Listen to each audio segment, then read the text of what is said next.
एक दिन खलीफा ने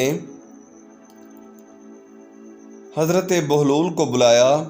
जब हज़रत बहलूल खलीफा के पास आया तो उस वक्त खलीफा अपने महल के बालाई खाने में दरिया के किनारे दरिया की मौजों को देख रहा था और बैठा हुआ था।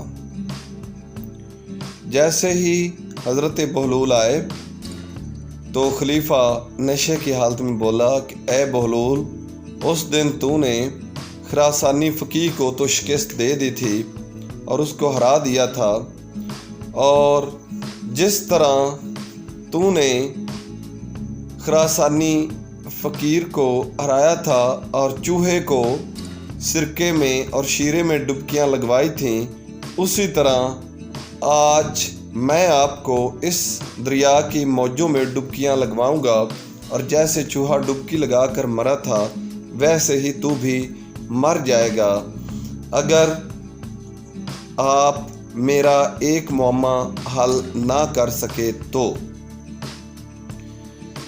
हज़रत बहलूल बोले कि ए हारून, याद रख, तू क्या जाने इन मौजों में कितनी गहराई है और ये कहाँ से आती हैं, कहाँ को जाती हैं, और इनका असल मुकाम क्या है। तू मुझे अपना मुअम्मा बता, मैं उसे हल करूँगा, मगर मेरी भी एक शर्त है।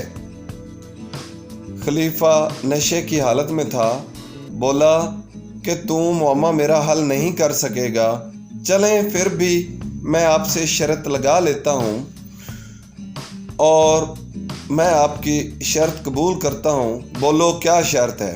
हज़रत बहलूल बोले कि अगर मैं आपका मुअम्मा हल कर दूँगा तो आपको जिन 100 आदमियों को मैं कहूँगा उनको ज़िंदान से यानी कि जेल से रिहाई देना होगी।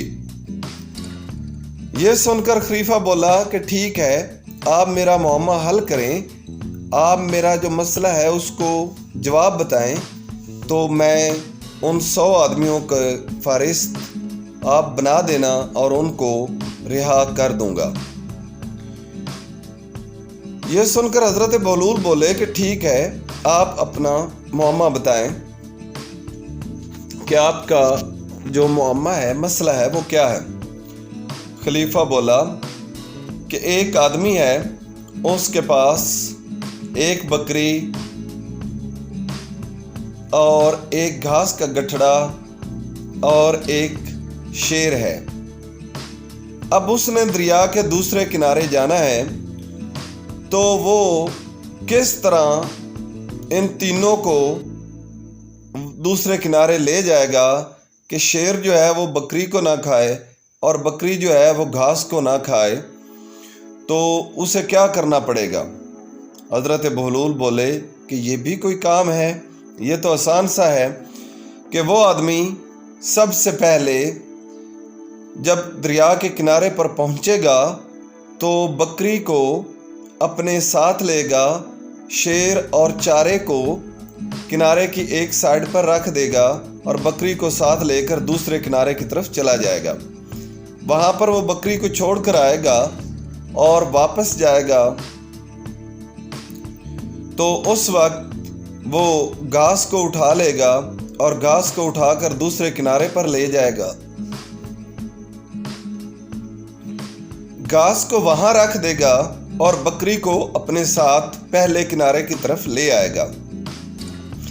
यहाँ आकर बकरी को वो छोड़ देगा और शेर को अपने साथ लेगा और ले जाकर जहाँ पर दूसरे किनारे पर उसने घास रखा था वहाँ पर छोड़ आएगा, और इस तरह घास और शेर एक किनारे पर होंगे और बकरी पहले किनारे पर खड़ी होगी।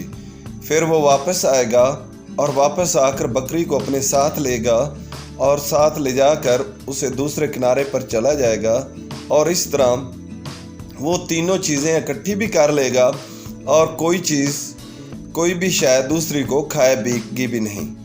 ये सुनकर खलीफा हैरान हुआ, बोला कि बहलूल, तो शर्त जीत गया है।